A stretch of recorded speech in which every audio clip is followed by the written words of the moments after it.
Welcome to the Nurses Breakroom. It's not a place we get to visit very often in real life, but you're always welcome to come and recharge here.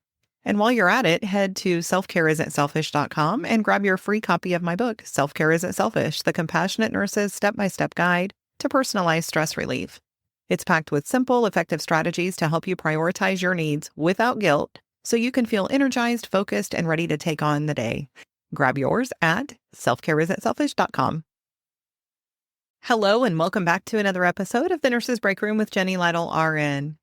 Today, we're diving into a topic that many of us struggle with, and that is setting boundaries without guilt. Have you ever said yes to something that you didn't want to do just to avoid disappointing someone? Or maybe you've agreed to take on extra work even when you were already stretched too thin. You're not alone, and today we're going to talk about how to protect your time and your energy without feeling bad about it. But first of all, why do boundaries even matter? When we say yes to everything, then we often end up burned out and resentful and exhausted. And boundaries aren't about pushing people away. They're about making sure that you have enough energy for what really matters. The reality is we only have so much time and so much energy. And when we say yes to things out of guilt or obligation or because we don't want to disappoint someone, then what we're really doing is saying no to other things that maybe are more important to others and to us. And I know that boundaries are definitely something that I have struggled with and sometimes still do because I am the type of person that I want to please people. I want people to like me. Now, I care less about that than I used to. And that's not because I care any less about people, but really because I feel like I care about them more. And I care about myself more and I value my own time more because I know I only have so much bandwidth. And because I went through a pretty dark place where I had horrible boundaries, where I really struggled with my own self-worth and figuring out exactly who I was and what mattered most to me. And so I've done the work to figure those things out and to get more clear on where my priorities are. And that means that sometimes I do need to say no. So a few simple boundary setting strategies, especially for those of us who struggle with that. So the first one is just pause before you say yes. Instead of an automatic yes, when someone says, hey, could you do this for me? Or could you help out in this particular situation? Or even if it's something like, do you want to get together for lunch on Wednesday?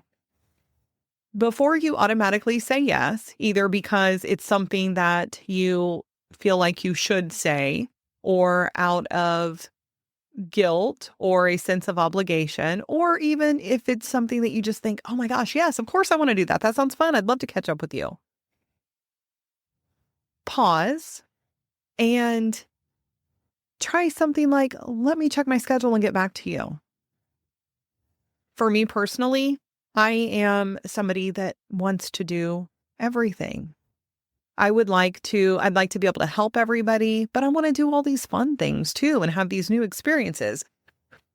But again, there's only so many hours in a day. And so looking at my schedule, taking a step back out of the excitement of the moment and being able to really take a look at the big picture. Let me look at my day, my week, my month, and see, can I really fit in anything else now? And just taking that step back and giving yourself a little bit of time to really reflect on, is this the best thing for me right now? Can make all the difference. So a second thing that you can do is use clear language, but kind language. You don't have to just say no, even though no is a complete sentence. You can just say no. But a lot of us aren't really comfortable with that. There are certain situations where I feel like I can just say no.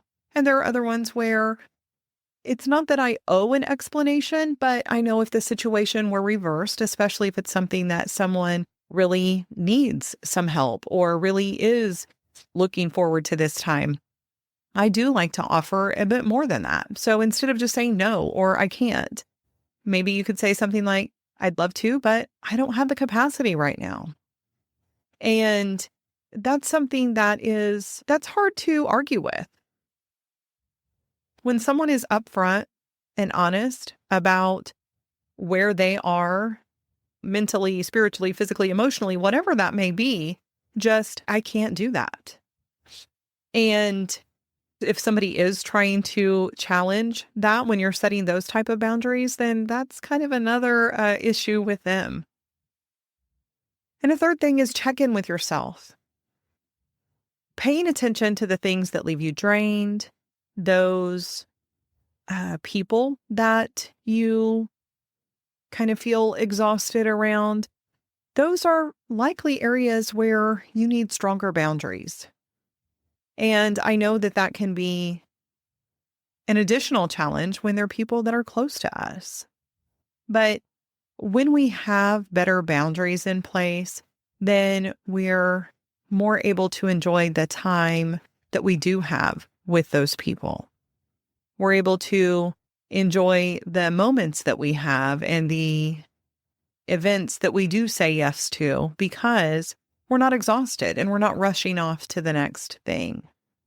So something else that I like to do myself and like to encourage my clients to do is to block off time in your calendar. When you look and you realize, okay, you know what? I've got a lot of things going on and I've got maybe some big projects coming, or I know that I need some breathing room. I need some margin in my calendar.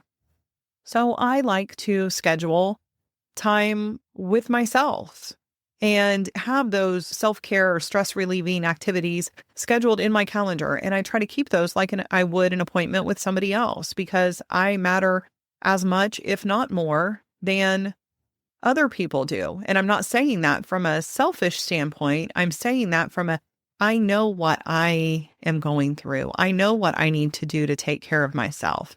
And when I don't do that, then I can't show up in the way that I want to for other people.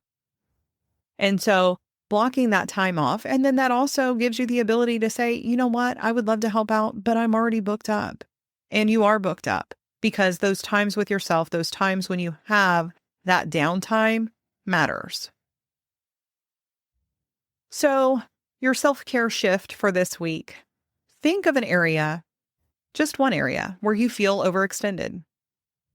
And what is one small shift that you could make to set a boundary? And I would love to hear from you. I'd love to know that. Now, with Buzzsprout, you can just reply to the episode.